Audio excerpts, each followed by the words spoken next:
우리 예배 오신 여러분 환영합니다. 오늘도 하나님께서 우리에게 주신 말씀을 우리가 좀 붙들기를 원하는데 한 사람도 그냥 왔다가 가시는 일이 없도록 예배가 각자에게 좀 의미 있는 그런 시간이 되었으면 좋겠다라는 생각입니다. 제가 다시 한번 기도하겠습니다.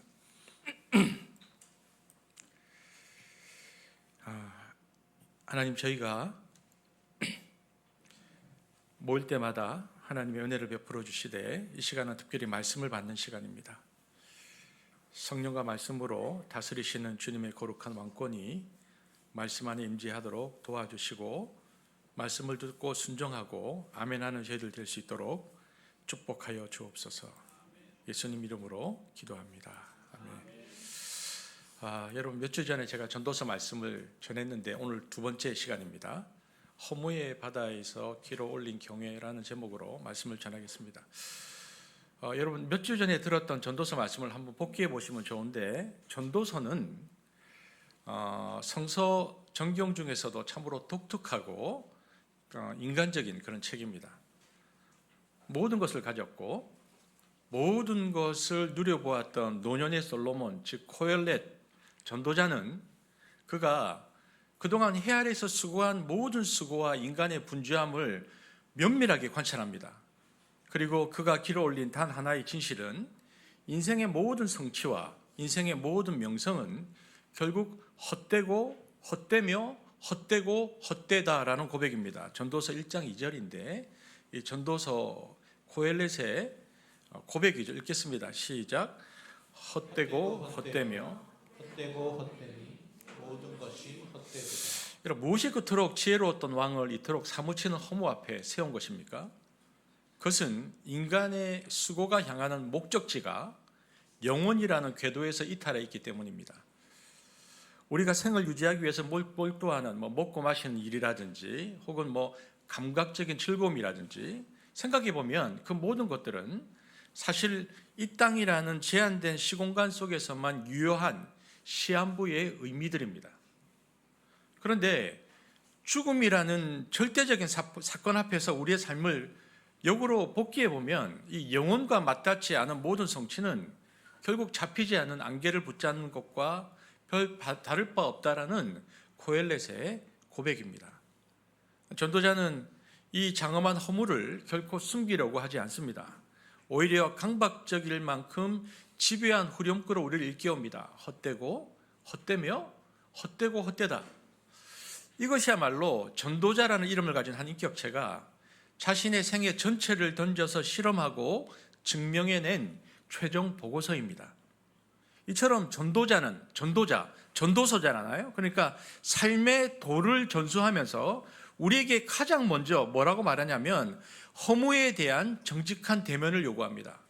그것을 보아야 한다. 그러므로 우리가 참된 진리에 도달하기 위해서 반드시 통과해야 할 첫 번째 관문은 내가 붙들고 있는 인생의 수고들이 본질적으로 헛되다라고 하는 뼛속 깊이 그 사실을 인식하고 받아들이는 것입니다. 여기 인생을 살아오신 분들 너무 잘 아시지 않습니까? 시간이 지나고 나면 우리가 알고 있는 것이 있지 않습니까? 우리 젊은 시절에 그토록 혈안이 되어서 우리가 쫓았던 우리의 어떤 기대와 욕망들을 한번 떠올려 보십시오. 그리고 내 존재를 증명하려고 우리가 살면서 그토록 집중했던 수많은 일들을 떠올려 보십시오. 그런데 막상 지나서 40이 되고 50이 되고 60이 지나서 보니 그것들이 나를 영원히 책임져 주지 못한다는 사실을 우리는 지금 알고 있습니다. 이 헛됨을 인정하는 것, 그것이 도를 깨닫는 가장 기초적인 토대입니다. 하지만 이것은 삶에 대한 비관이 아닙니다. 오히려 거짓된 희망의 껍데기를 벗겨내려는 치열한 위로입니다. 허무의 바닥을 정직하게 직면한 자만이 비로소 해 아래에 썩어질 가치가 아닌 해 위의 영원한 빛을 향해서 걸어갈 수 있기 때문입니다. 그러므로 헛됨을 깨닫는 목적은 절망하기 위해서가 아니라 그렇다면 진짜 영원한 가치는 어디에 있는가라는 질문으로 나아가기 위해서입니다. 여러분, 진짜 가치는 어디에 있는가? 전도서 1장 2절에서는 헛되다고 했는데 전도자는 그 답을 어디에서 찾았냐면 하나님을 경외하는 것에서 찾습니다. 해 아래 모든 피조물은 유한하고 소멸하는 한계를 가졌지만 오직 창조주 한 분만이 영원하신 실제이기 때문에 그러합니다. 허물을 깊이 깨달을수록 역설적으로 그래서 영혼의 가치는 더 선명하게 빛나기 시작합니다. 결국 전도서의 결론은 명확한 존재의 전환을 우리에게 요청합니다. 전도서 12장 13절입니다. 헛되다고 말했던 전도자가 전도서의 마지막 결론으로 이렇게 얘기하고 있습니다. 읽겠습니다. 시작. 이제 결국을 다 들었으니 하나님을 경외하고 그의 명령들을 지킬지어다. 이것이 모든 사람의 본분이니라. 이것이 전도서의 메인 메시지입니다. 헛됨을 알고 그 헛됨을 극복할 수 있는 유일한 길은 뭐라고 되어 있습니까? 창조주를 인격적으로 마주하고 그분의 영원한 생명을 내 안에 받아들이는 것, 그리하여서 영원하신 하나님과 사귀며 사는 영적 생명력을 소유하는 것만이 허물하는 거대한 파도를 넘어설 수 있는 유일한 길이다, 이렇게 우리에게 말해주고 있는 것입니다. 그러면서 허무와 하나님을 경외하는 것, 그래서 하나님을 경외해서 영혼에 맞닿은 이 중간 살아가는 그럼 우리의 삶은 어떻게 살아야 지혜로운 것인가 말하고 있는데, 허무하다고 해서 막 살면 안 된다는 것입니다. 헛됨을 알면서도 잘 사는 것, 죽을 때까지 주어진 하루하루를 어떻게 살아야 하나님 앞에 정말 가치 있는 삶인가, 이것이 전도서를 보면서 지난번에 제가 설교했던 내용인데 여러분 기억나십니까? 그때 제가 4가지를 얘기했었는데 아무도 기억을 못 하시니까 제가 설교하기가 좋습니다. 몇 주 전인데, 첫 번째, 코엘렛은 뭐라고 얘기합니까? 우리를 허무와 우리가 하나님 앞에서는 죽음 그 사이에서 우리는 어떻게 살아야 하는가? 첫 번째는 일상의 경건의 자리로 우리를 초대했습니다. 그래서 일상의 경건으로 진입하기 위해서 우리가 갖추어야 할 첫 번째 인식은 바로 하나님의 아름다움을 발견하는 안목을 회복하는 것입니다. 전도서 3장 11절 한번 읽어보겠습니다. 허물을 극복하는 첫 번째 방법이었는데 우리 지난번 설교를 복귀하는 겁니다. 시작. 하나님이 모든 것을 지으시되 때를 따라 아름답게 하셨어요. 여러분, 우리가 이제 교회에서 이렇게 설교를 듣고 사람들하고 성경 공부를 하거나 큐티를 할 때도 마찬가지인데, 하나님이라고 생각할 때 그 하나님을 흔히 차가운 교리나 관념의 틀 안에서 가둬두고 하나님을 이해하려는 경향들이 있습니다.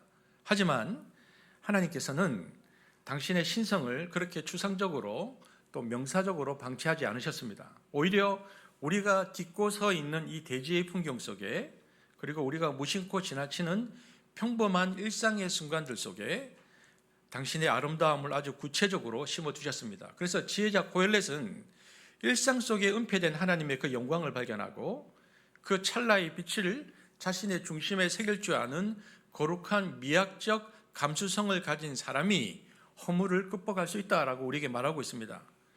그러므로 인생의 본질인 허물하는 짙은 어둠이 우리를 덮어올 때 우리를 지탱하게 하는 실질적인 힘은 관념 속에 갇혀져 있는 하나님이나 구호가 아닙니다. 그것은 바로 창조주께서 우리의 일상 곳곳에 촘촘히 배치해 두신 아름다운 흔적들을 하나하나 찾아내고 기억하는 데서 우리의 허물을 극복할 수 있습니다. 이것이 바로 허물을 이기는 일상의 영성이자 하나님 나라를 사는 지혜의 시작입니다. 그래서 허물을 극복하기 위해서 기억해야 할 우리의 첫 번째는 일상 속에 숨겨놓은 하나님의 아름다움을 찾자라는 것입니다. 두 번째, 일상의 경건을 구축하는 두 번째 핵심 원리는 바로 곁에 있는 타인의 손을 잡는 다정한 용기를 발휘하는 것입니다. 여러분, 인생의 허무가 어느 날 거센 파도처럼 밀려와서 내가 지금까지 뭐 했나라는 생각 때문에 밤잠도 안 오고 밤에 잠도 오지 않고 마음이 너무 허할 때 인간은 본능적으로 자기 중심적인 방어 기제를 작동합니다. 그것이 뭡니까? 마치 상처 입은 동물이 그러는 것처럼, 상처 입은 존재처럼 자기만의 동굴로 숨어들어서 마음의 빗장을 걸어 잠그고 고립을 자처합니다.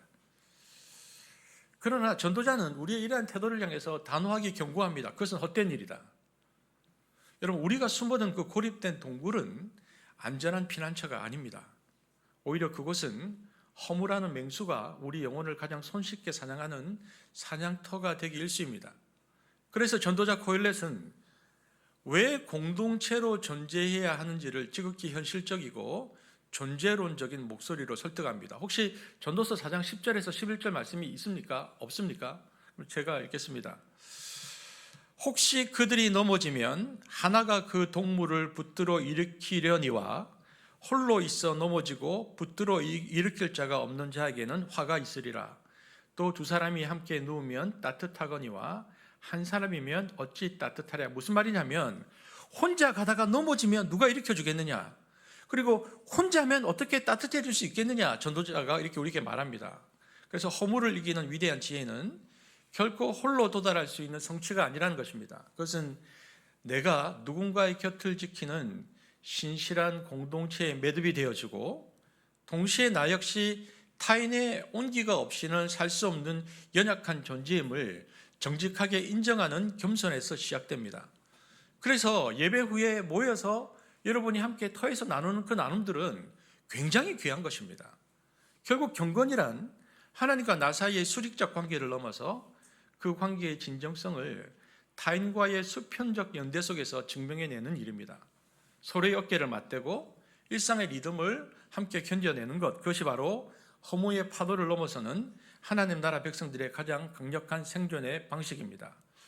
일상의 경건을 완성하는 세 번째 지혜는 하나님께서 우리 각자에게 허락하신 노동과 소명의 자리에서 피어납니다. 하나님은 우리를 이 거친 세상 속에서 목적 없이 두신 분이 아닙니다. 우리 각자에게 고유한 은사를 부여하셨고, 이 땅을 살아가는 동안 우리가 책임 있게 돌보고 가꾸어야 할 구체적인 삶의 현장을 위탁하셨습니다.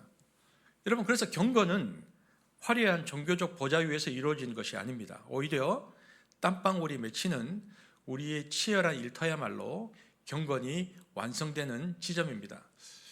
세월이 지나서 직장 생활을 10년, 20년 하고 사업도 마찬가지고요.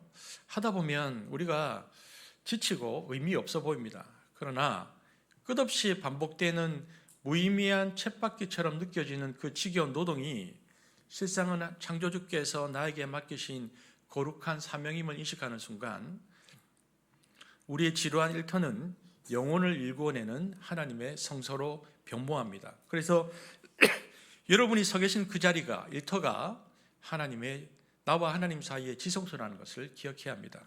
그래서 전도자는 고백합니다. 전도서 3장 2절 있습니까? 없습니까? 사람이 자기 일에 즐거워하는 것보다 더 나은 것이 없다, 이렇게 되어 있습니다. 여러분, 이것은 단순한 직업 만족도를 말하는 것이 아닙니다. 내가 수행하는 작고 평범한 일이 타인의 삶을 이롭게 하고 뒤틀린 창조 세계를 보듬는 구체적인 사역이 될 때에 우리는 비로소 허무의 정중앙을 돌파하는 강력한 생명력을 얻게 되는 것입니다. 그러니까 나의 직업이 하나님의 다스림과 맞물릴 때 허무는 사라지고 그 자리에 하나님 나라의 풍성함이 맺히기 시작합니다. 자, 일상의 경건을 구축하는 네 번째 핵심 지혜는 하나님께서 우리 내면에 심어두신 영혼을 사모하는 마음을 정직하게 직시하는 것입니다. 여러분 지금 우리 성도들은 그런 고백들이 많이 없을 것 같긴 한데, 여러분이 지금까지 사시면서 성취한 것들 지금 여러분 만족하십니까? 지금보다 내가 목표하는 바대로 뭔가가 성취가 되면 만족이 있을 것 같습니까? 우리가 세상에 내가 원했던 모든 성취를 거머쥐어도요, 끝내 채워지지 않는 근원적 허기가 우리 가운데 있습니다. 이유가 무엇일까요? 그것은 우리 안에 이 모든 세상보다 더 큰 공간이 존재하고 있기 때문입니다. 이 공간은 유한한 물질이나 찰나의 쾌락으로는 결코 메울 수 없는 오직 영원하신 창조주만이 채울 수 있는 거룩한 결핍의 자리입니다. 우리가 느끼는 그래서 이 공허함은 우리를 고통스럽게 하려는 형벌이 아닙니다. 아무리 채워도 내가 허무하고 공허하다고 느끼는 이 허무함은 오히려 우리를 유한의 세계에 안주하지 않고 영원이라는 본향으로 우리의 고개를 들게 하는 유일한 통로입니다. 그러므로 허물을 극복하는 것은 이 목마름을 억지로 부정하는 것이 아니고 갈망의 방향을 정확히 하나님께로 재조정하는 것입니다. 우리의 일상이 영원하신 분의 통치에 맞물릴 때 안개처럼 흩어지던 찰나의 시간들은 비로소 영생이라는 거대한 역사의 흐름 속에 편입됩니다. 결국 찰나의 허물을 뚫고 영혼의 신비 속으로 걸어 들어갈 수 있는 것은 거창한 종교적 수사 속에 있지 않습니다. 그것은 지극히 구체적이고 실제적인 삶의 영역입니다. 어떤 것들입니까? 지금까지 제가 말씀드렸던 네 가지. 내게 주어진 오늘이라는 시간의 결을 창조주의 선물로 정성껏 바라보고, 공동체 안에서 곁에 있는 이가 나누어주는 체온을 하나님의 위로로 귀하게 여기고, 매일의 단조로운 노동 속에 숨겨진 사명의 무늬를 성실하게 발견해내고, 이 정직하고도 단순한 제자도의 보행 끝에서 우리는 비로소 허물하는 두꺼운 지층을 뚫고 솟아오르는 하나님 나라의 실체를 마주하게 될 것입니다. 자, 이것이 지난주까지 설교 내용입니다. 지난주까지. 자, 오늘은 전도서 설교의 두 번째 시간인데요. 제가 지금까지 얘기했던 것은 무엇입니까? 지난주 설교를 제가 못 들으신 분도 있으니까 요약했는데 무엇입니까? 지금까지 우리가 허무의 파도를 넘어서는 일상의 지혜를 다루었습니다. 그런데 오늘 본문은 이제 그 허무한 세상 속에서 하나님을 경외하는 또 다른 차원, 그러니까 종교적 형태로서의 경건을 말합니다. 종교적 형태로서의 경건을 통해서 허물을 극복하라. 오늘 그것을 나누려고 합니다. 여러분, 삶의 찰나와 허물을 냉철하게 노래하던 전도자의 시선이 이제는 하나님의 집, 즉 성소를 정면으로 응시합니다. 그래서 여러분, 전도서를 읽어보면은 놀랍게도요, 종교적 의무나 혹은 제례에 대해서 그렇게 말을 많이 하지 않습니다. 전도서에는. 하지만 예외적으로 오늘 본문인 5장 1절에서 7절만큼은 예외인데, 인생의 덧없음을 가장 깊이 통찰한 지혜자는 역설적이게도 유한한 인간이 영원하신 하나님 앞에 서는 그 찰나의 순간이 얼마나 엄중한 것인가를 우리에게 경고합니다. 흩어지는 안개 같은 존재가 영원하고 절대적인 창조주를 대면할 때 과연 우리가 하나님께 드려지는 예배는 어떠한 예배여야 하는가? 우리의 기도는 어떤 빛깔을 띄어야 하는가? 전도자는 묻고 있는 것입니다. 오늘 본문을 통해서 지난번 살펴본 일상의 경건에서 한 걸음 더 나아가서 하나님 나라의 백성이 갖추어야 할 종교적 경건의 본질을 함께 보려고 합니다. 먼저 오늘 저와 여러분이 읽었던 본문 5장 1절은 성소의 문턱을 넘어서는 우리에게 매우 준엄한 경고를 던집니다. 5장 1절인데요. 이제 허물을 극복하는 종교적 경건으로서의 모습입니다. 5장 1절 읽어보겠습니다. 시작. 너는 하나님의 집에 들어갈 때에 내 발을 삼갈지어다. 하나님의 집에 들어갈 때 뭐를 하라고 되어 있습니까? 발을 삼가라. 발을 삼가라는 말은 단순히 발소리를 죽이라는 에티켓의 문제가 아닙니다. 그것은 성소라는 하나님의 통치자 앞에 서기 전에 지금까지 당신이 세상에서 묻혀온 삶의 관성과 욕망의 보행을 멈추라는 것입니다. 신을 벗으라는 것입니다. 그리고는 무엇을 해야 한다고 말하고 있습니까? 오늘 본문은 여러분 5장 1절이에요. 우리 신앙을 뿌리채 뒤흔들릴 만한 굉장히 도발적인 선언인데 5장 1절 한번 같이 읽어보겠습니다. 여러분, 이 말씀이 굉장히 중요한 말씀입니다. 읽겠습니다. 시작.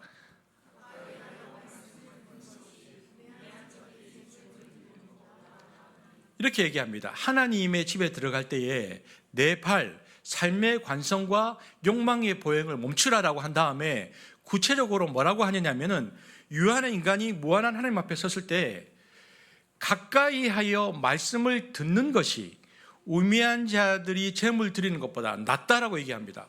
그러니까 우리의 시선을 뭐로 바꿉니까? 그 요약이 나오는지 모르겠는데 인간의 드림, 하나님께 기빙, 드림에서 들음, 리스닝으로 바꾸라는 겁니다.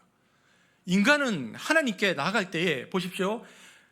제물 드리는 것보다 드림에서 말씀을 들어라. 그러니까 너희는 드림에서 들음으로 바꿔야 영원하신 하나님 앞에 설 수 있다라고 말하고 있습니다. 여러분, 솔직히 오늘 예배를 드릴 때 우리의 자신의 모습을 한번 살펴보기를 원합니다.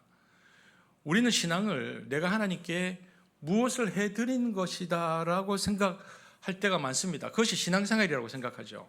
정성을 쏟는 예배, 또 남부럽지 않은 헌금, 또는 너무 귀한 몸이 부서져라고 하는 섬김과 봉사, 이런 것들을 통해서 하나님을 감동시키고 내가 원하는 방향으로 그분을 설득시킬 수 있다고 믿습니다. 하지만 지혜자 코엘렛은 차갑게 쏘아붙입니다. 드림으로 너희들이 뭔가를 드렸는데 그 드림으로 들음을 결코 대신할 수 없다. 드림으로 들음을 결코 대신할 수 없다는 깨달음이 빠진 제사는 우매한 자들의 대체 행위에 불과하다. 그래서 5장 1절 시절에 그렇게 말하고 읽어보겠습니다. 시작. 그들은 악을 행하면서도 깨닫지 못함이니라.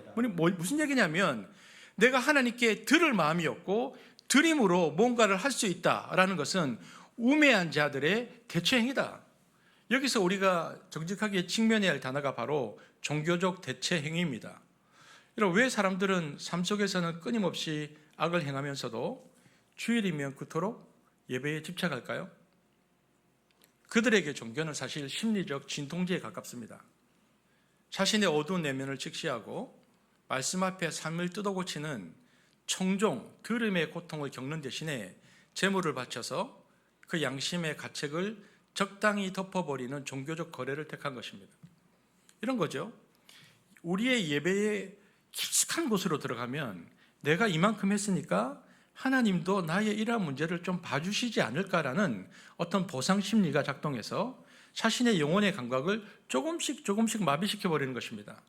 근데 오늘 전도자가 뭐라고 말하고 있느냐면은 참된 경건은 입을 열어서 나의 의를 주장하는 어떤 드림이 아니고 귀를 열어서 영원한 창조주의 음성에 나를 굴복시키는 들음이다. 들음이 없는 예배는 하나님을 높이는 찬양이 아니다. 그저 나 자신을 안심시키려는 자기 만족적 퍼포먼스일 뿐이다 라고 말하는 것입니다. 여러분, 솔로몬이 젊은 시절에 1,000번의 제물을 드리고도 결국 헛됨을 고백했던 이유가 바로 여기에 있습니다.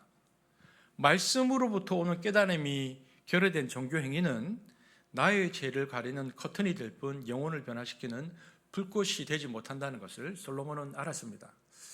여러분, 오늘 저와 여러분 예배를 드리고 있는데 우리가 좀 정직하게 생각했으면 좋겠습니다. 오늘 우리의 예배가 나의 죄와 그리고 나의 어떤 부족함을 잠시 잊게 하는 어떤 진통제 같은 역할입니까? 아니면 내 영혼의 환부를 드러내는 정밀한 검진입니까?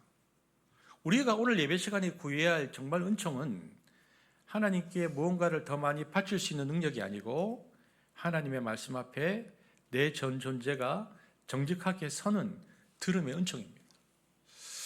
여러분, 혹시 대부 영화 보셨어요? 대부? 보신 분? 알파치노 나오는. 대부도 많이 안 보셨네요. 한경진 분인데 한경진은 보셨을 거라고 생각이 들었습니다. 알파치노가 연기한 대부 보면요, 아주 기괴한 장면이 나와요. 혹시 포스터에 여기 있는데 여러분 대부 보십시오. 진짜 명작입니다. 그런데 여기 마피아 보스 마이크 콜레오레가 알파치노인데 이 알파치노의 명령에 따라서 반대파 그 마피아들이 처참하게 암살당하는 피해 숙청이 일어난다랍니다. 다 죽입니다.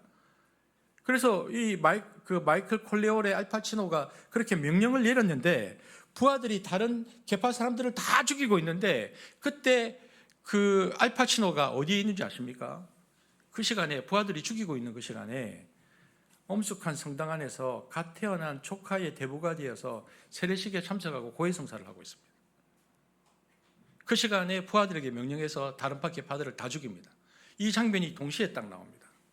밖에서는 피비린내 나는 학살이 자행되는데 안에서는 성스러운 예전이 진행됩니다. 이것이 무엇을 의미합니까? 종교가 살인의 죄책감을 덮어주는 완벽한 알리바이가 되고 있다는 것입니다. 이것은 비단 영화 속 얘기가 아닙니다. 유럽을 지배했던 중세 천년의 역사를 보십시오. 왕과 기사들이 서로의 심장에 칼을 꽂으면서 끊임없이 살육을 반복했습니다. 인간으로서는 피할 수 없는 이 실존적인 죄군리 앞에서, 근데 당시 교회는 죽고 죽이는 그 역사 속에서 아주 편리한 해결책을 딱 마련해냅니다. 교회가 뭡니까? 그게 여기 뜨는지 모르겠는데 보속이라는 것입니다. 보속, 한자로 없네요. 이런 거죠. 보속이 뭐냐면 죄를 속해준다. 죄를 지으면 신부 앞에 나가서 고해하고 교회가 정해준 헌금을 하거나 금식을 하면 죄의 대가가 치러진다는 논리입니다. 여러분, 솔직히 말해보면 인간의 이 한계를 너무나 잘 아는 이 종교 체계가 만들어낸 이 지혜로운 타협안이 얼마나 매력적입니까? 여러분, 죄를 멈출 수는 없는데 지옥을 가기 싫은 인간의 이기심을 위해서 교회는 제도화된 용서의 통로를 열어두었습니다.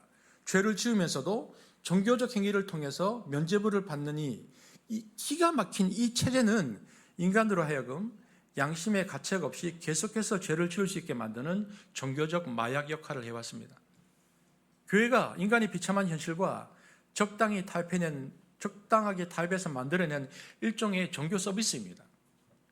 그렇다면 오늘 예배를 드리고 있는 저와 여러분은 어떻습니까? 우리는 가톨릭의 이런 제도를 비판해서 이 종교개혁을 일으킨 자들의 후예입니다. 하지만 실상은 더 교묘한 방식으로 이 편리한 방식을 즐기고 있지는 않는가 생각해 봅니다. 평일에는 월요일부터 토요일까지는 세상의 방식대로 그냥 살다가 속이고 탐욕을 따라 살다가 주일날 한번 예배 드리는 것으로 그래도 내가 뭐 이 정도는 되었지라고 자의하고 있다면 찬양하고 또 봉사하고 또 헌금하고 그러면서 어느 정도 이것이 서로 상치될 수 있다는 것, 이것은 영화 대부의 고해성사와 본질적으로 무엇이 다릅니까? 내 삶의 악을 직시하고 뼈를 깎는 회개로 하나님께 듣는 대신에 종교적 행위라는 드림으로 내 죄를 덮으려 한다면 우리는 지금 예배를 드리고 있는 것이 아니라 하나님을 상대로 세탁 행위를 하고 있는 것입니다. 그러니까 여러분, 전도서가 말하는 우매한 자의 재물이 바로 이것입니다. 악을 행하면서도 종교 행위로 안심하는 것, 삶의 변화가 없는 종교적 퍼포먼스. 하나님은 우리의 화려한 대체 행위에 속지 않으십니다. 그분은 오늘 우리에게 묻고 계십니다. 너는 지금 내 목소리를 듣고 있느냐, 아니면 네 죄를 가릴 종교라는 마약을 찾고 있느냐. 그것이 전도서 5장 1절의 말씀이죠. 다시 한번 읽어볼까요? 5장 1절입니다. 시작. 가까이 하여 말씀을 듣는 것이 우매한 자들이 재물 드리는 것보다 나으니 그들은 악을 행하면서도 깨닫지 못하느니라. 여러분, 근데 여기서 말하는 전도서가 경고한 우매한 자의 제사가 정확하게 어떤 뜻이냐면요, 단순히 재물의 양이나 정성의 문제를 말하는 것이 아닙니다. 이것은 정확한 뜻은 본질적으로 자각 없는 어리석은 반복, 이것입니다. 그러니까 자각 없는 반복이라는 치명적인 영적 질병에 관한 얘기입니다. 이 우매한 자라, 여러분, 우매한 자라가 누구입니까? 일상에서는 서슴지 않고 악을 행하면서도 정작 종교적인 자리에서는 그것이 악인 줄조차도 모르는 사람입니다. 그래서 그들은 악을 행하면서도 깨닫지 못한다. 설령 그것이 악임을 안다 할지라도 이 악과 결별하려는 처절한 의지나 회개 없이 오로지 종교적 외피만을 두른 채 예배의 자리에 앉아있는 상태가 악인을 뜻합니다. 그러니까 여러분, 여기서 개신교 신앙의 핵심인 회심이 무엇인지를 우리가 정확하게 직시해야 됩니다. 여러분, 회심이라는 것은, 개신교 신학에서 말하는 회심이라는 것은 단순히 내가 잘못했구나라는 깨닫는 인지적 동의나 감성적인 눈물을 흘리는 정서적 후회에 머물지 않습니다. 여러분, 가룟 유다를 보십시오. 그는 분명히 자신의 잘못을 뼈저리게 후회했습니다. 하지만 그 후회는 자신을 파멸로 이끌었을 뿐입니다. 반면 베드로는 어땠습니까? 그는 자신의 배신을 통감하며 울었을 뿐만 아니라 부활하신 주님 앞에 다시 서서 자기 삶의 방향을 돌려 세우는 의지적 결단을 내렸습니다. 여러분, 이것이 회심입니다. 그러니까 우리가 하나님 앞에서 회심을 하려면 세 가지 단계를 거쳐야 합니다. 첫 번째, 죄를 인지하고, 두 번째, 그 죄가 내 영혼을 얼마나 썩게 만드는지 깊은 고통과 불편함을 느껴야 하고, 세 번째는 이제는 이 죄를 짓지 않겠노라고 의지의 결단까지 나아가야 합니다. 그런데 여기서 많은 분들이 이렇게 질문할 수 있습니다. 목사님, 결단하면 뭐합니까? 예배당 문 나서자마자 또 넘어질 텐데요. 제 의지는 두부살처럼 연약합니다. 이렇게 말할 수 있습니다. 여러분, 우리가 여기서 성경이 말하는 성화의 의미를 잘 봐야 합니다. 성경이 말하는 성화는 단숨에 성자가 되는 마술이 아닙니다. 저는 중독자 모임을 예로 들겠습니다. 우리가 실제로 중독자 모임에 간 분들은 많이 없으실 텐데 저는 영화에서 많이 보았습니다. 혹시 여기 상담을 전공하신 분들이 여기 계시니까 중독자 모임에 아마 가셨을 수도 있는데, 그들은 모여가지고 그것이 뭔지 마약이든 뭐든 딱 모여서 그들은 이렇게 말합니다. 돌아가면서 말을 하는데, 안 먹겠다고 결심했는데 어제 또 먹었습니다, 어제 또 마셨습니다 라고 고백합니다. 그러면 여러분, 그 모임이 실패한 걸까요? 아닙니다. 거기서 다시 결심하고 또 고백하고 또 결심하는 과정을 반복하는 것이 치료의 본질입니다. 우리 신앙도 마찬가지입니다. 개신교는 결단의 결단을 반복하는 종교입니다. 여러분, 10번 못 지켰습니까? 그럼 11번 결심하십시오. 어제 지었고 오늘 또 지을 것을 알아도 그럼에도 불구하고 오늘 다시 결단하십시오. 그것이 바로 일신우일신, 날마다 새로워지는 길입니다. 여러분, 죄에 저항하는 시간이 어제까지는 딱 5분이었는데 오늘은 10분으로 늘리십시오. 딱 5분만 더 버티겠다고 결심하십시오. 24시간 그렇게 살자는 게 아닙니다. 내가 5분밖에 못 견뎠지만 내가 오늘은 10분 동안 죄에 대해서 저항해 보겠다. 여러분, 거룩한 의지의 근육은 단번에 생기지 않습니다. 넘어져도 다시 일어나 방향을 정하는 그 지루하고 고통스러운 반복을 통해서 우리는 조금씩 죄의 인력에서 벗어나기 마련입니다.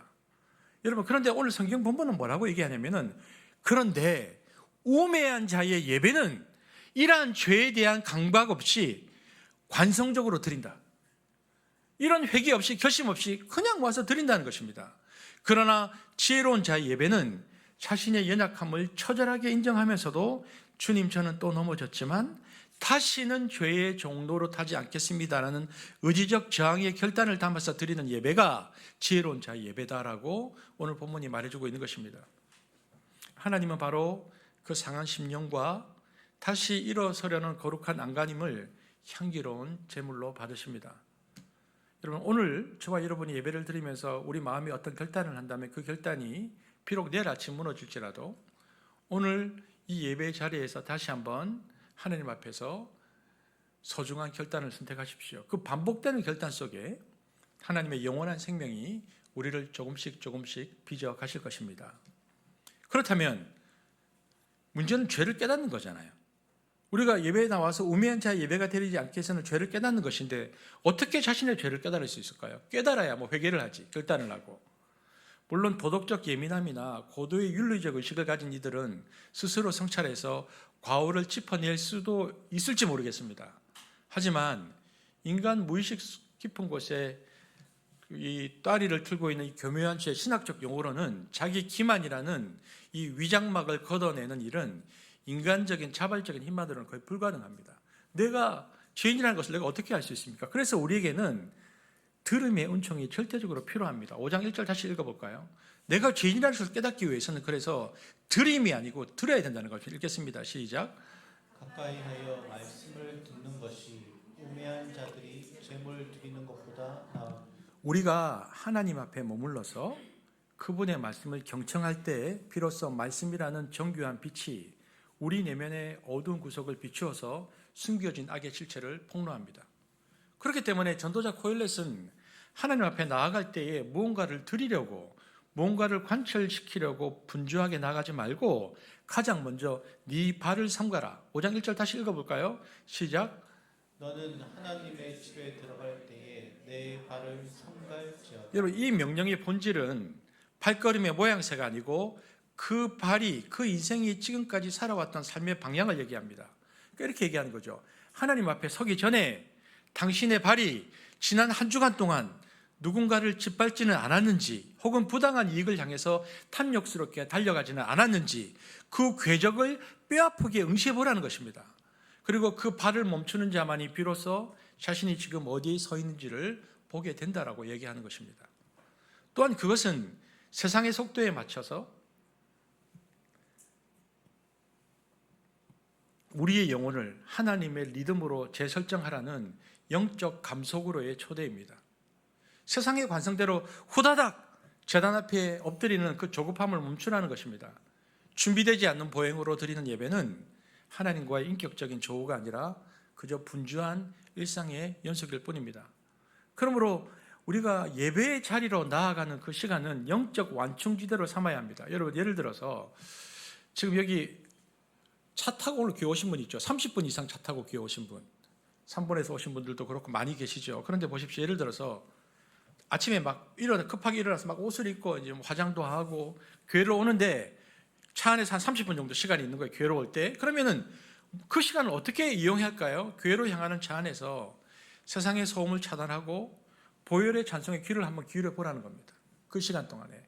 그 30분 남짓한 시간 동안 찬양의 가사를 들으면서 일주일간 의식하지 못한 채 저질렀던 실수를 떠올리고 내 마음의 앙금을 씻어내는 영혼의 세탁 시간을 가져보라는 겁니다.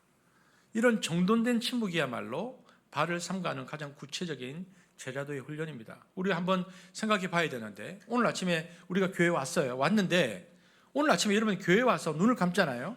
이제 물론 찬양팀은 찬양 연습을 하고 있지만 눈을 딱 감으면 여러분 즉시 하나님의 음성이 들립니까? 천만에요. 눈을 딱 감으면 오히려 우리 무의식 밑바닥에 잠겨있던 욕망들이 아우성을 치면서 수면 위로 올라가서 머리가 오히려 더 복잡해집니다. 그래서 뭐 이런 거죠. 이번 처리할 이 계약은 어떡하지? 이 힘든 어떤 이 상황은 어떡하지? 부족한 자금은 어디서 구하지? 갑자기 내가 일주일 동안 그런 침묵의 시간을 안 가져봤기 때문에 오히려 눈을 감고 조용하면 무의식 속에서 그런 생각들이 막 올라옵니다. 이 세속적인 소음들이 온 영혼을 휘집어 놓습니다.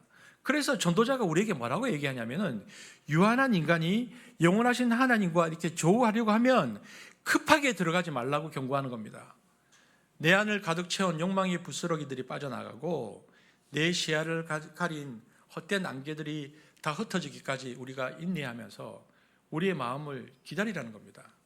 그 소란스러운 소음들이 잦아들어야만 비로소 내면 깊은 곳에 숨겨져 있던 진짜 목마름, 영적 갈망이 비로소 고개를 들기 때문입니다. 그러나 그렇게 하지 못하면 그저 그냥 시끄럽고 소란한 외피만 이렇게 만지다가 돌아가 버리는 것이죠. 여러분, 우리 안에 있는 조급함, 분주함, 시끄러움이 가라앉아야 비로소 우리 안에 있는 진짜 영적 갈망을 볼 수 있습니다. 우리 바이올린이나 첼로 같은 현악기를 한번 생각해 보십시오. 여러분 보면 이 몸통 속이 비어 있잖아요. 왜 비어 있죠? 왜 저기 비어 있죠? 꽉 차 있지 않고. 여러분 쓸모 없어서 비어둔 게 아닙니다. 현악기를 보면 그 비어 있음이야말로 아름다운 소리를 증폭시키는 결정적인 공명통이 되기 때문에 그렇습니다. 여러분 우리 마음의 빈방이 깊어지고 정결해질수록 그곳에서 울려 펴지는 하나님의 음성은 더욱 선명하고 웅장한 실체가 됩니다. 성령께서 이렇게 바이올린을 칠 때 활을 이렇게 하는 것처럼 성령께서 활이 되어서 우리의 삶을 이렇게 우리 마음의 현을 이렇게 스치실 때 문제는 세상의 생각과 욕망의 쓰레기로 가득 찬 마음에는 이렇게 해도 꽉 차 있으니까 울림이 없다는 것입니다. 꽉 찬 마음에는 공명이 일어나지 않습니다. 오히려 그 쓰레기 더미가 소리를 다 흡수해버려서 하나님의 음성은 들리듯 말듯 힘없이 사라져 버립니다. 그래서 오늘 우리의 예배가 본질을 회복하려면 먼저 고요해져야 합니다. 내 안에 소란스러운 자기 주장들이 다 잠잠해져야 합니다. 그 텅 빈 고요한 마음 한복판에 성령이 임재하실 때 하나님의 말씀은 단순한 지식을 넘어서 내 전 존재 전체를 뒤흔드는 거룩한 공명이 되어서 내 삶에 울려 퍼지기 시작할 것입니다. 그러므로 우리는 듣는 훈련을 멈추지 말아야 합니다. 이것은 단순히 귀로 듣는 것이 아니고 빈 마음을 가지고 하늘의 소리를 듣는 훈련입니다. 여러분 누가복음 3장 2절에 보면 우리가 주목해야 할 결정적인 장면이 나옵니다. 3장 2절에 뭐라고 되어 있습니까? 듣는 것에 대한 말씀인데 시작. 하나님의 말씀이 빈들에서 사가랴의 아들 요한에게 임한지라. 우리가 너무나 잘 아는 말씀입니다. 여러분 성경은 하나님의 말씀이 화려한 예루살렘 성전이나 권력의 중심이 아닌 빈들에서 임했다고 얘기했습니다. 왜 하나님의 사람들은 그토록 집요하게 빈들을 고집할까요? 그곳은 도시의 소음이 닿지 않는 곳이기 때문에 그렇습니다. 사람들의 북적거리는 목소리, 세상의 계산적인 속삭임이 완전히 차단된 곳, 오직 거친 자연의 숨소리와 자신의 내면이 마주하는 곳이 바로 빈들입니다. 그렇게 세상의 소리를 지우고 들을 준비가 되었을 때 비로소 하나님의 말씀은 폭포수처럼 그 영혼에 임하는 것입니다. 그러니까 이 빈들이라는 단어 앞에서 우리는 스스로에게 오늘 예배를 드리는데 뼈아픈 질문을 던져봐야 합니다. 지금 나의 영혼은 빈들에 서 있는가? 아니면 세상의 소음 속에 파묻혀 있는가? 여기 계신 분이 대부분 다 서울과 경기도 지역에 사시는데 우리는 거대한 도시의 한복판에서 살아갑니다. 그러나 우리의 육신이 어디에 있든 간에 하나님 앞에 엎드리는 순간만큼은 우리가 영적인 빈들로 가야 합니다. 그러므로 우리는 마음속에서 이렇게 하나님께 소망해야 합니다. 하나님, 예배를 드릴 때마다 저를 빈들로 이끌어 주십시오.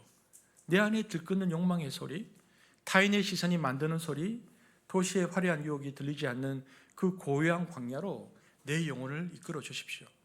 과거의 수도사들이 스스로 사막의 고독 속으로 들어갔던 것처럼 우리 또한 매일의 삶 속에서 하나님의 산, 하나님의 사막, 하나님의 광야로 들어가야 합니다. 여러분 꼭 기억하십시오. 마음이 비워지지 않으면 하나님은 말씀하지 않으십니다. 우리 마음이 세상의 온갖 소음과 잡념으로 가득 차 있으면 그 소중한 말씀은 임하자마자 소음 속에 파묻혀서 쓰레기처럼 버려지고 말 것입니다. 그런데 여러분, 하나님은 결코 당신의 거룩한 말씀을 그렇게 낭비하지 않으십니다. 하나님은 준비된 영혼, 즉 마음의 빈방을 소유한 자에게만 당신의 비밀을 일깨우십니다. 그래서 세상에 줄 수 없는 그 거룩한 고요함, 그 빈들의 마음들을 유지하십시오. 마음을 비우고 하늘을 향해서 채널을 맞출 때 비로소 살아있는 하나님의 말씀이 여러분의 삶을 흔들기 시작할 것입니다. 이것이 오늘 우리가 가슴에 새겨야 할 진정한 전도자의 첫 번째 교훈입니다. 그러므로 오늘 경건으로서 허물을 극복하는, 종교의식으로서의 허물을 극복하는 첫 번째 방법은 뭐냐면은, 유한한 인간이 영원한 하나님과 접목될 때 해야 되는 첫 번째 것은 신을 벗고, 그리고 우리가 드림을 멈추고 들어야 한다는 것입니다. 여러분, 감사하게도 어떤 사람이 이 빈방을 확보했다고 하면, 그래서 하나님께 나오는 자가 그렇게 내려놓고 확보하면 이런 빈방을 확보한 사람에게 나타나는 독특한 특징이 있습니다. 이 빈방을 확보하고 나면 그 특징이 한마디로 딱 요약됩니다. 다 내려지고 빈방을 확보하면 어떻게 됩니까? 성경 5장 2절에 말하고 있는데 말이 적어집니다. 빈방을 확보한 사람은 말이 적어집니다. 5장 2절 읽어볼까요? 시작. 너는 하나님 앞에서 함부로 입을 열지 말며 급한 마음으로 말을 내지 말라. 여러분, 하나님 앞에서 마음이 다 내려진 자는 딱 이제 쓰잖아요. 하나님 앞에서 함부로 입을 열지도 않고 급한 마음으로 말도 하지 않습니다. 왜 그럴까요? 근데 우리는 왜 그냥 교회 와서 이렇게 말이 많을까요? 특별히 기도를 한다고 하면 뭔가를 왜 이렇게 말을 많이 할까요? 이유는 명확합니다. 내 안에 걱정과 근심이 가득하기 때문입니다. 더 깊게 파고 들어가면 그 밑바닥에는 채워지지 않는 비대한 욕망이 또아리를 들고 있습니다. 내가 원하는 것이 너무 많고 혹여 그것이 내 뜻대로 이루어지지 않을까 봐 앙달복달하는 마음이 우리를 수다스러운 기도자로 만들어버립니다.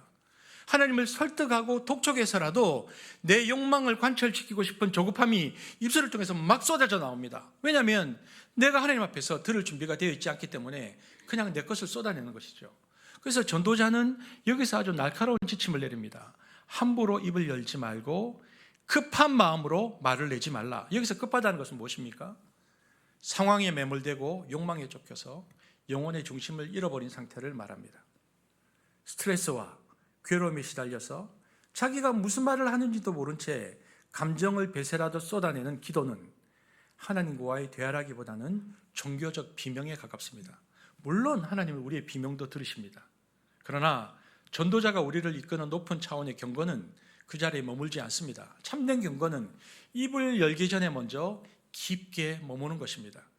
여러분, 우리가 걱정이 많으면 밤새 꿈에 시달리고 잠을 못 자는 것처럼 내면의 소란함이 가득하면 하나님 앞에서도 자꾸 우매한 소리만 자꾸만 내려놓게 됩니다. 진짜 기도는 그래서 내 사정을 하나님께 보고하는 정보 전달 시간이 아닙니다. 내 소란스러운 자아를 가라앉히고 차분한 성찰을 통해서 하나님의 통치 아래 나를 정돈하는 영적 재조정의 시간입니다. 이것이 기도입니다.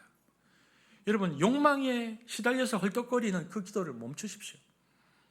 급한 마음을 내려놓고 고요히 그분의 발치에 머무십시오.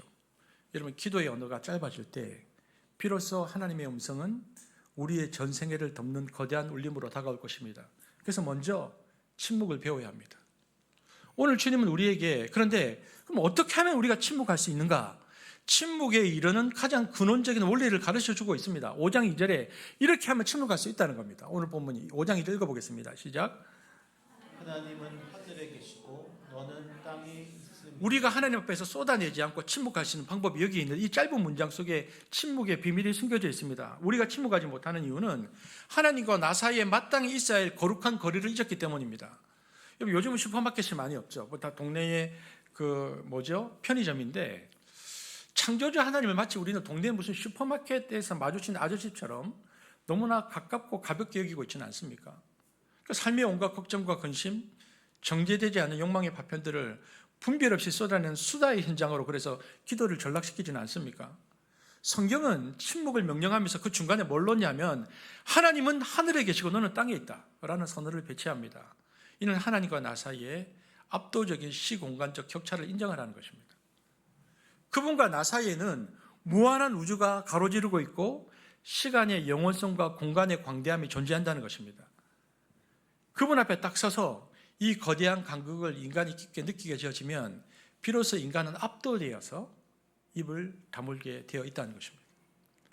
여러분, 참된 침묵, 그것은, 그래서 참된 경건은 하늘과 땅만큼이나 먼 창조주와 피조물 사이의 격차를 온몸으로 인식하는 데서 시작됩니다. 여러분, 구약에 보면 그런 모습이 많이 나와요. 구약의 성도들에게는 이 격차를 그들이 인정했을 때, 창조주와 피조물의 격차를 인정했을 때 그들에게 나타난 현상이 뭡니까? 엎드림. 우리가 창세기 말씀을 얼마 전까지 보았는데, 아브라함이 하나님을 대면했을 때 그가 보인 반응은 창세기 17장 3절 이렇게 되어 있습니다.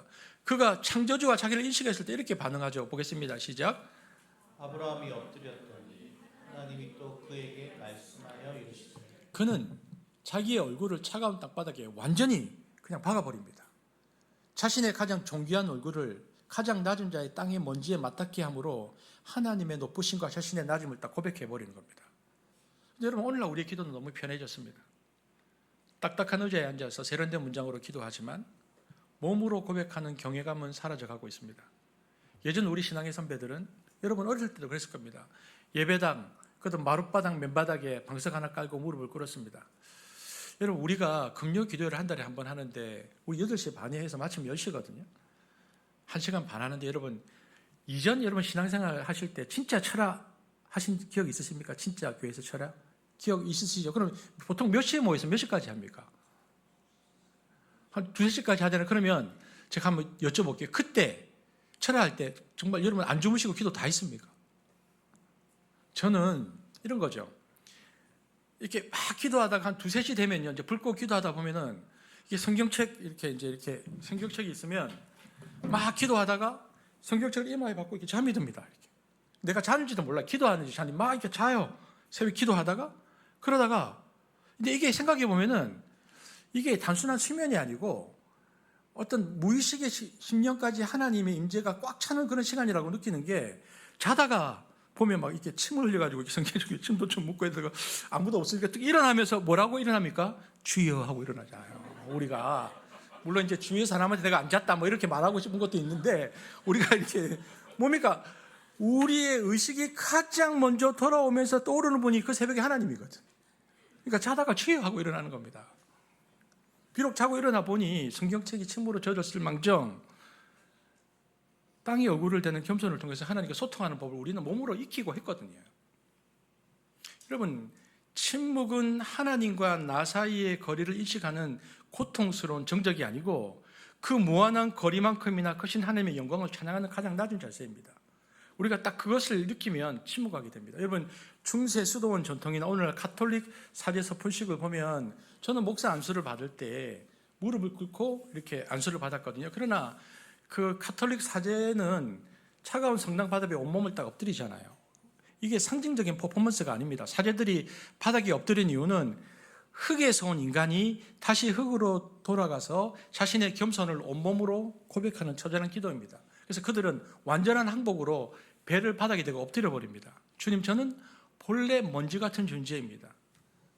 당신이 내 코에 생기를 불어넣지 않으면 나는 한순간도 살아 움직일 수 없는 고립된 물질일 뿐입니다. 나를 긍휼히 여겨주십시오. 그리고 엎드려 버리는 겁니다.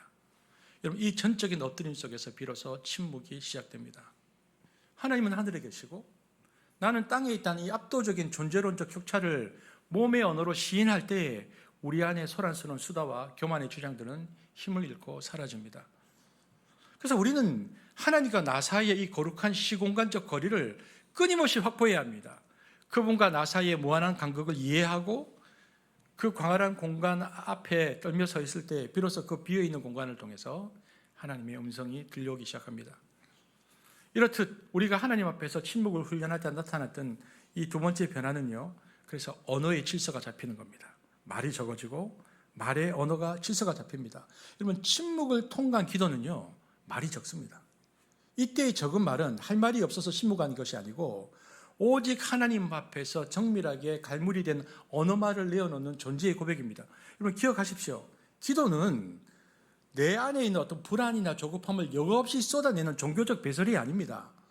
진짜 기도는 한 사람의 생애를 관통하는 신념과 하나님을 향한 경외심이 응축되어서 깊은 내면의 여과기를 거쳐 나오는 정제된 고백이어야 합니다. 여러분, 그런 기도는 기도하는 사람들뿐만 아니라 곁에서 듣는 이들의 영혼까지 흔들어 깨우는 힘이 있습니다. 오늘도 우리 자매가 대표 기도했습니다. 저는 여러분, 우리 교회의 지체들의 기도가 너무 좋습니다. 저는 우리 교회 지체들이 돌아가면서 드리는 주일 그 대표 기도를 들을 때마다 정말 좋아요. 왜냐하면 세련된 종교 전문 용어나 상투적인 수사에 갇히지 않는 투박하지만 정직한 삶의 언어들이 그곳에 있기 때문입니다. 한 주간의 삶의 현장에서 치열하게 하나님과 씨름하면서 기도 올린 그 짧은 문장들이 우리에게 감동을 주는 이유는 그것이 우매자의 수다가 아니고 지혜자의 진심이기 때문에 그렇습니다. 여러분, 그래서 이러한 기도를 지속하기 위해서는 어떤 기도를 해야 되냐면요, 지속하기 위해서는 말씀 기도를 해야 됩니다. 여러분, 기도가 잘 됩니까? 기도하다가 어느 날 기도가 막히잖아요. 기도가 막히고 영혼이 공고할 때 억지로 감정을 짜내서 소리내서 기도하지 마십시오. 차라리 침묵하십시오. 졸음이 오더라도 그 종막 속에 가만히 머물러 보십시오. 그러다가 어떤 순간이 찾아오면, 그러다가 어느 순간에 내 영혼의 빈방에 하나님의 말씀이 단비처럼 내려앉을 때가 있습니다. 그 말씀을 사모해야 합니다. 그리고 그 말씀이 오면 그 말씀을 딱 붙들고 그 말씀이 기도의 줄이 되어서 내 영혼을 이끌 때 비로소 우리는 참된 기도의 세계로 들어가는 것입니다. 그러니까 조급함을 멈추고 그 기도줄을 잡으라는 것입니다. 말씀의 기도줄을. 예수님은 이 원리를 이방인의 기도와 대비해서 명확하게 말씀하셨습니다. 마태복음 6장 7절입니다. 시작. 기도할 때에 이방인과 같이 중언부언하지 말라. 그들은 말을 많이 하여야 들으실 줄 생각하느니라. 여러분, 이방인이 하는 기도가 대표가 중언부언인데, 여러분, 우리 기도가 비슷하지 않습니까? 내가 근데 가만히 생각하면 내가 오늘 아침에 뭐라고 말했는데 그 다음날 보면 내가 뭘 말했는지도 모르겠어. 기도를 했는데 내가 무슨 기도를 했는지도 잘 몰라. 왜 같은 말을 반복하고 기억하지도 못하는 그 얘기들을 계속 할까요? 우리는 그렇게 하는 이유가, 크게 소리를 내는 이유가 하나님이 내 사정을 모르시거나 혹은 귀가 어두워서 내 간절함을 놓치고 있다는 오해 때문입니다. 하나님 명심하세요. 잊으시면 안 됩니다라고 독촉하는 거죠. 이것은 마치 지성이면 감천이라는 식의 지독한 인본주의적 종교성입니다. 여러분, 계속 기도를 반복하는 종교가 뭡니까? 잘 하는 그 종교. 남묘호랑개교, 벽보고 계속 반복하잖아요. 반복은 결국 내 정성으로 어떤 신의 귀를 강제로 열어보겠다는 오만인데, 하나님을 내 뜻대로 움직이는 대상으로 전락시키는 행위입니다. 근데 참된 경건은 하나님이 이미 나보다 나를 더 잘 알고 계심을 신뢰하는 데서 시작됩니다. 그 절대적인 신뢰가 있을 때 우리는 비로소 수다스러운 우리의 욕망의 언어를 내려놓고 하나님의 다스림 앞에 고요히 엎드릴 수 있습니다. 여러분, 기도는 다시 말씀드리지만 하나님을 설득하는 시간이 아니라 하나님의 설득에 내가 기꺼이 굴복하는 시간입니다. 그렇다면 우리가 대체 어떤 신뢰의 언어로, 이방인들이 하는 그 중언부언 기도 말고 어떤 언어로 해야 할까요? 마태복음 6장 8절은 종교적 위선과 수다에 빠진 우리들에게 아주 정확한 해답을 제시합니다. 마태복음 6장 8절입니다. 시작. 그러므로 그들을 본받지 말라. 구하기 전에 너희에게 있어야 할 것을 하나님 너희 아버지께서 아시느니라. 여러분, 주님의 이 선언은 우리의 심관을 뿌리채 뒤흔듭니다. 그러니까 이방인의 기도가 어떤 신이 내 사정을 모를까 봐 반복해서 보고하는 정보 전달이라면 뭐라고 얘기합니까? 그들을 본받지 말라. 그리스도인의 기도는 나보다 나를 더 잘 아시는 아버지께 나를 의탁하는 신뢰의 사귐이어야 한다. 하나님 이미 다 아시지요라는 짧은 고백 속에 하나님을 하나님답게 대접하는 최고의 경외가 들어있다는 것입니다. 근데 여기서 우리는 기도에 대한 한 가지 중요한 질문이 나옵니다. 하나님이 다 아시면 도대체 내가 왜 기도해야 할까? 그냥 알았다, 씻고 자라 하시면 될 텐데 왜 굳이 우리의 입술에 이 기도라는 방법을 하게 하실까? 그 이유는 기도의 목적이 내 피로를 채우는 데 있지 않고 내 마음이 하나님께서 원하시는 데에 조율하는 데 있기 때문입니다. 내 사정을 다 아시는 하나님을 신뢰할 때에 우리는 비로소 내 욕망의 목록이 아니라 그 나라와 그 의를 구할 여유를 갖게 됩니다. 또한 하나님은 다 아시면서도 일부러 늦추실 때가 있습니다. 왜일까요? 우리의 관계 근육을 강화하기 위해서입니다. 우리는 성급하게 기도의 결과만을 요구하지만 하나님은 그 결과를 기다리면서 하나님과 소통하는 과정 자체를 원하십니다. 여러분, 가장 소중한 것은 늘 기다림 끝에 옵니다. 쉽게 얻은 것은 쉽게 잊혀지지만 눈물로 기다림에 얻은 것은 우리 영혼에 깊은 문양을 남깁니다. 하나님은 우리에게 응답의 결과보다 응답의 가치를 가르치기 위해서 우리를 기도의 빈들에 머물게 하십니다. 그러니까 기도는 내 시간을 하나님의 시간에 맞추는 법을 배우는 훈련입니다. 그러므로 기도할 때에 조급해하지 마십시오. 말을 많이 해서 하나님을 설득하려고 하지 마십시오.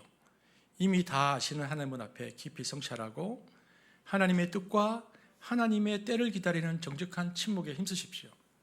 내 욕망의 소리가 잦아들고 하나님의 신실하심이 크게 들릴 때 비로소 우리의 기도는 세상을 압도하는 영원한 공명이 될 것입니다.